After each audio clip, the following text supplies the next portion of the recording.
Hello, this. My name is Vlacheslav Romanov. I'm solution architect at Amazon Web Services. And I'm going to talk today about some aspects of generative AI application, especially for LLM, large language models, and how we can improve our security of these applications through the dimensions of OWASP top 10 identified vulnerabilities for LLM.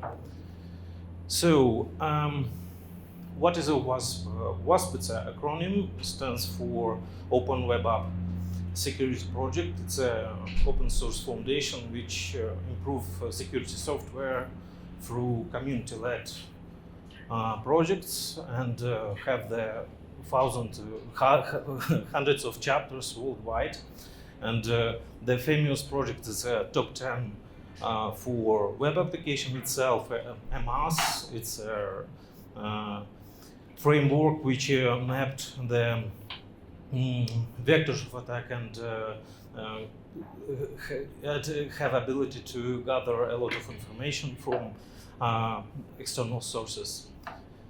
So, what is a WASP top 10? It's a top 10 most famous, let's say, vulnerabilities which we can see in our system, which implemented LLM models.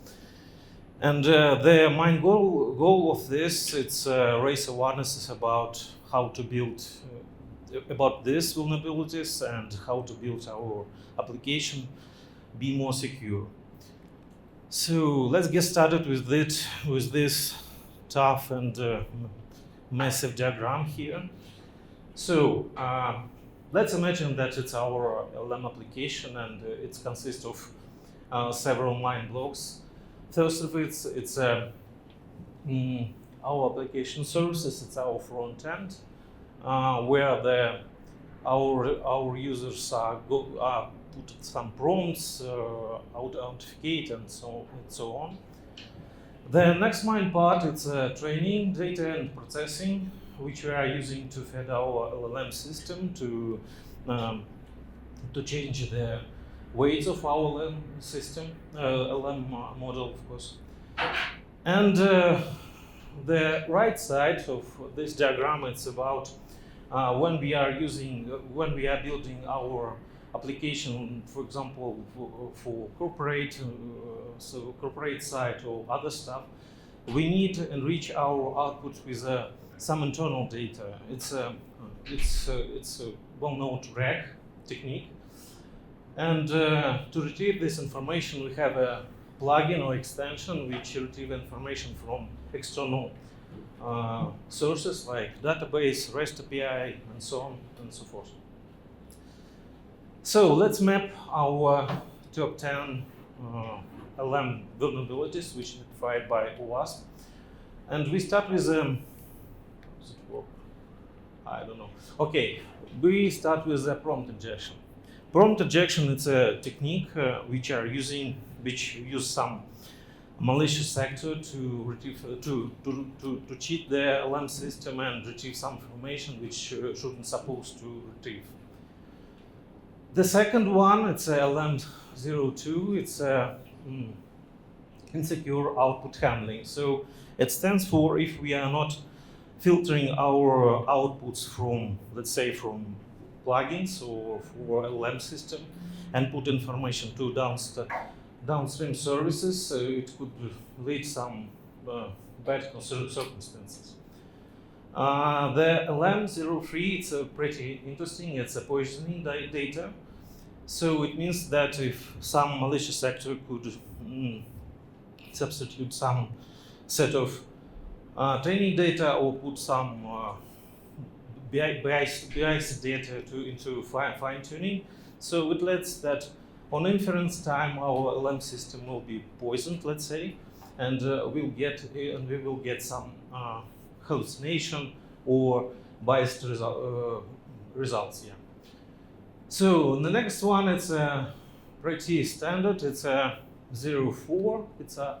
It's model denial of services, and it's very interesting because, as we know, LLM system is pretty compute intensive, and if we have excessive numbers of requests to our system, it could lead to denial of service, of course. LM05, it's a supply chain, and it stands for vulnerabilities in our supply chain. So we know the bill of materials, and if we are using, for example, not exploit some libraries in our application with which contains some threats or exploits or something like that. So it means that our application is not secure. So the 06, it's a sensitive information disclosure, and it's let's say it's a circumstance when we have some successful attack in our system, and it means that our system outputs of our system contains some sensitive information, and of course it's not correct behavior. This the LM08, it's an excessive agency. It means that if we bring too much power on our LM system and we not controlling them here, let's say how they are treat with our information and how they are, let's say, call the API agents and so on. So it could lead to some uncontrolled behavior. The 09, it's an over-reliance. So it's a pretty unique for LM because if we are based our decision, it could be a business decision or other. So, and if LM have some hallucination and we don't somehow recheck this, so it would lead to, let's say, successful attack. And last one, but not least, it's a model theft at 10. So it means that if we don't have adequate perimeter for our data, so this data could leak, and this data could contain, for example, if we are talking about training or fine-tuning data, it leaks some sensitive information from our company. Okay.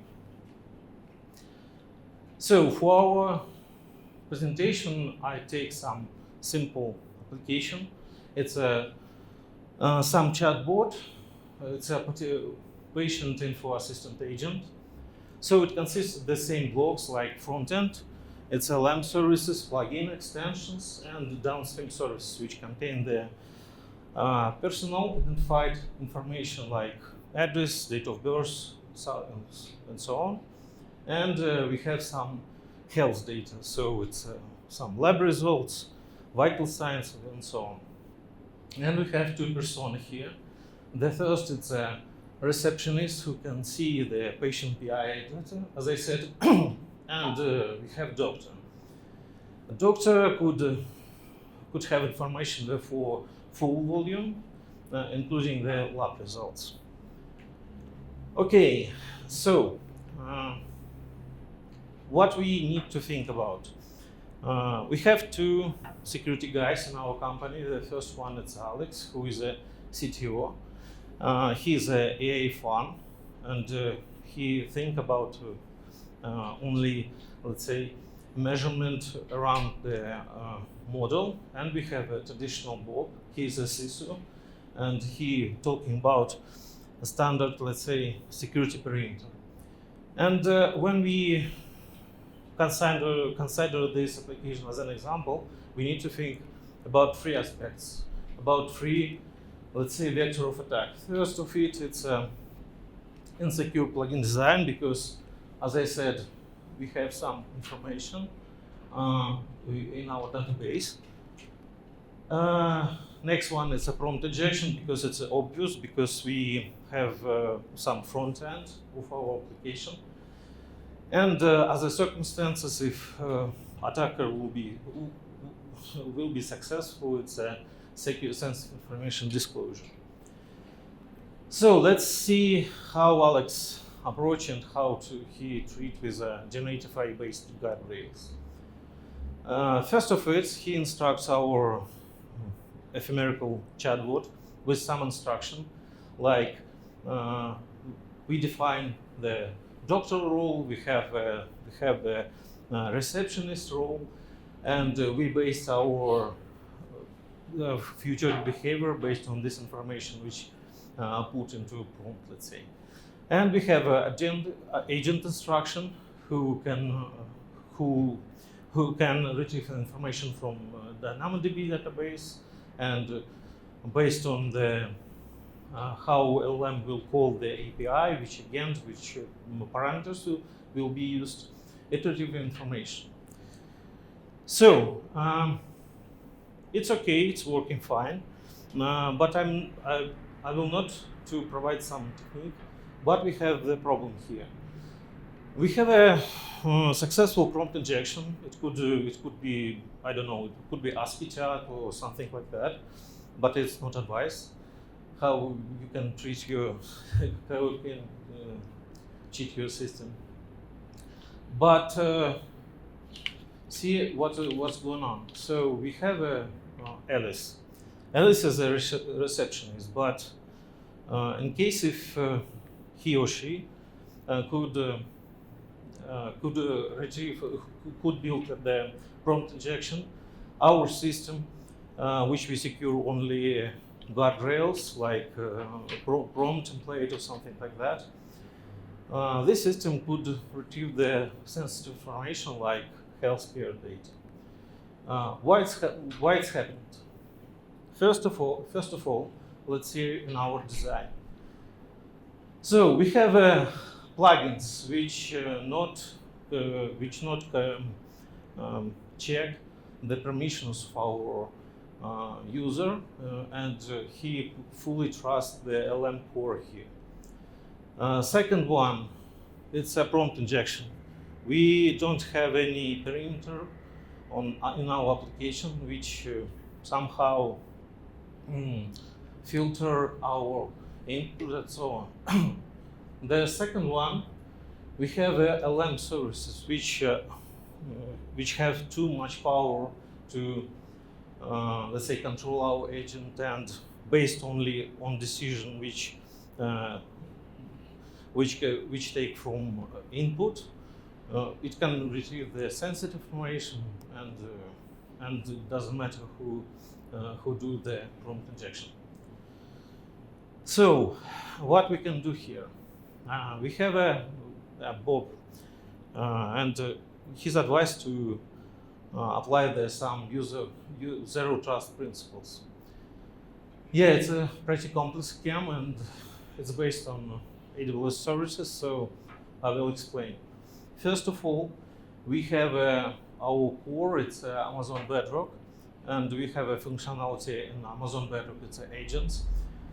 We put, sorry? Okay.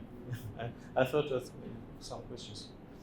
So we put some API VPC interface into our perimeter and set up some least permissive rules for that.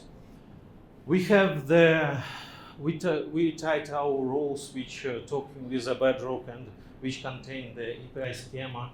So we have the rule which have only least permission to do that.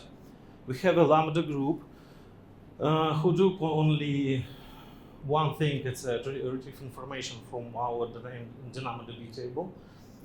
So it looks nice, and let's see how we can obtain the zero trust. In the beginning, so we have a VPC lattice. So we decouple our VPC with a front-end application, and we put some API gateway in front of this application, and we have a front-end Lambda behind that, which do some permission check based on some external services. It's Amazon verified permission. So we decouple our source code, our application logic out of security permissions. And of course, we realize the Amazon AWS Verified Access. It's a service which coupled with an external identity provider, and we have a AWS WAF. It's a web application firewall on top of that. And this service verify each request of into our system. So we have all things done. We authorize and authenticate our user. We have a good security posture here, but the problem still here. So of course we don't have right now. We resolve the issue with maybe some data security, but with prompt injection we still have the same problem. So, and the solution for that, it could be if we have, for example, our entity like user fully verified, but we still have one untrusted element in our infrastructure. So it's LLM. LLM should be treated as an unsecure element and an untrusted element. And that's why we need some external control. And we need to pass our session data, like what is the user, what is the permission, and so on, through all the system in immutable format. If we, for example, pass this rule through the system and put it into action, Lambda action group, Lambda could decide, is this prompt, not a prompt, is this user able to retrieve some sort of information or not? And despite of, for example, our LLM system said that, yeah, it's a patient, it's a doctor, we need some data and so on. But in this case, based on the session attribute, we can make a decision that it's not authorized and this data will not be retrieved. So from the let's return to the diagram before, what we see diagram before, and let's see that if, for example, we have the same malicious agent Alice, and he tried to trick our LM system and put some information, some maybe good prompt injection and so on, but we take the session attribute here. And this session attribute pass through in mutable format into our plugins. And this plugins is authorized or not based on the user privileges here, and retrieve only the needed volume of information to LLM system. So this prompt injection is not working anymore. Yeah.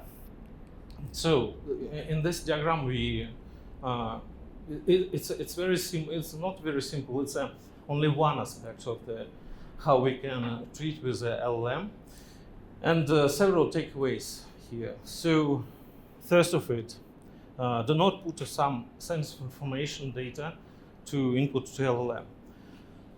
The second one is traditional security models could be protected by still have place in generative AI world. And the next one is that security controls. We can combine traditional security controls like for example for protection of our data, and we combine it with a novel approach like prompt templating, some responsible AI, some maybe external models to estimate is it a good or not, or some guardrails and so on. And the most important thing, when we are building some application based on LLM, treat the AI as an untrusted entity. That's it. Thank you. It's a bit fast, I know.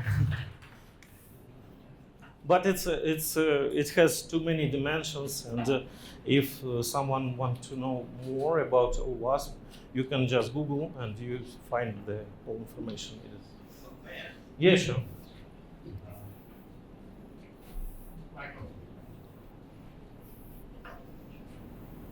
Thank you. This diagram about zero trust approach. Is a lambda function is another LLM model or? No, it's just a piece of code. Yeah. Okay. Which have extra logic here. So we pass the session attribute, and this extra logic just do simple thing. It's verify, is it this your user authorized to retrieve the information or not? Okay. It's not LLM. Have you ever tried to use LLM for the security level, like lambda functions? I'm not. What do you mean? Try to use model, but not lambda. Okay, yeah. So you mean that we have some core LLM and we have a societal LLM. Yeah. But who control the security LLM? Yeah, another lambda function, of course. Yeah. So that's my question. Have you ever tried maybe? The main thing that LLM it's not a verified output, you know. It's just let's say it's a combination of the training data and with let's say we have an embedding and produce output which looks like they're true, right? But in a security world, we need to be sure that it's true. There are no probability that it's true in 99% or something like that. That's why the simple and straightforward approach with verified text, with a verified code inside the Lambda, in my opinion, work well. Okay. But Thank you. Why in this situation do we need more security levels than just dividing our database and filtering by row? Okay, so the decision what volume information is controlled by our LLM system, right? So if we, for example, have the Lambda which retrieve the information, it not matter who asking, right? So we don't have the permission level or something like that, and the decision was made on the LLM system. We need to instruct our LLM to I don't know, to be sure somehow. But in our case, if we don't, so yeah, of course we have a simple permission what LLM function could go to a database, but we can't control what is volume information this database will we will retrieve from there. So yeah, and in the case of LLM system, we can just decouple the, let's say, we have a perimeter around of our database, but we have a secure element. The first, it's our LLM system who have a lot of power to retrieve the, which call our agent, and our agent just go to the database.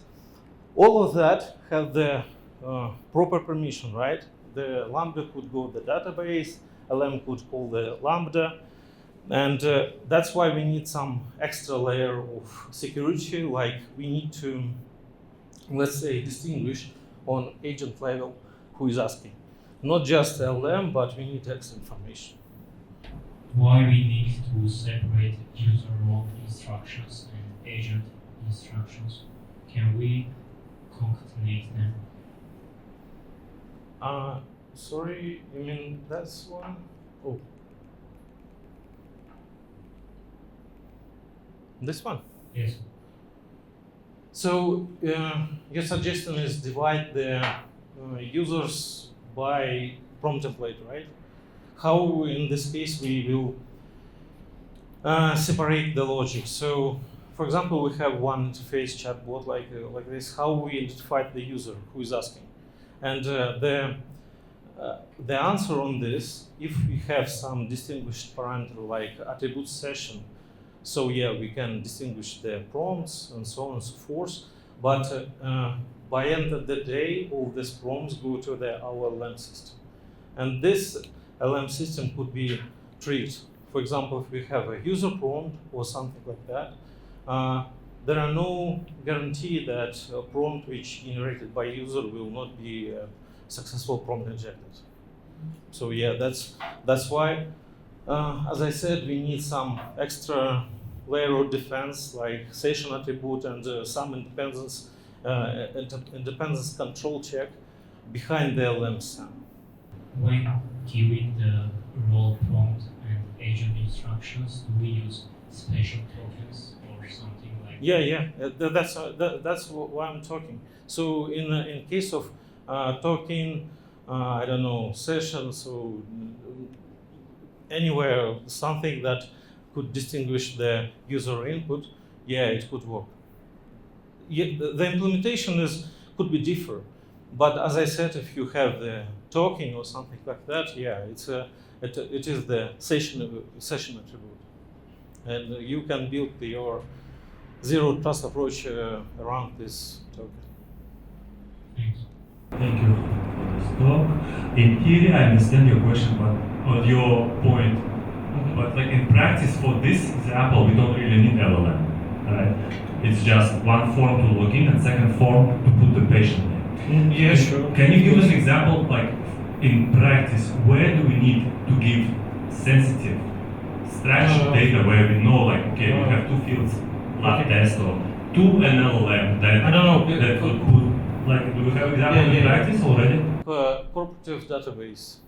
For example, if you have some search bot or something, for example, against of your Confluence or something like that, and in case if you not distinguish the role of a user and put this role into your session as a session attribute into your agent who retrieved the information, agent could output the, for example, the information from Confluence space which not supposed to show to user who is asking. So in this case, if we have RAG, you know what does RAG mean? It's a retrieval augmented generation. Yeah. So when we enrich our output with some external database, as in this example, and in case if they will not distinguish the users on session level or somehow level, so it could be token or something like that, we need to, I don't know, we need to build some guardrails or some output filtering or so on and so forth, and it could be more difficult than just implementing the session attribute filtering. Okay, so in practice, that would be in RAG, like where you need to give actual, like where you need to have combined LLM and sensitive structure. Yeah, sure. So, and this is my point. We review this zero trust based on this application. Of course, if we are talking about only LLM without any RAG or something like that, the vector of attack could be different. One more short question. Sure. One more short question. So it's look like a graph, you know, like length chain or length graph. So do you use length graph on this security system? No, it's just an example. It's not. It's, let's say, imagination of how system. Okay. Yeah. Any other questions? Okay, thanks.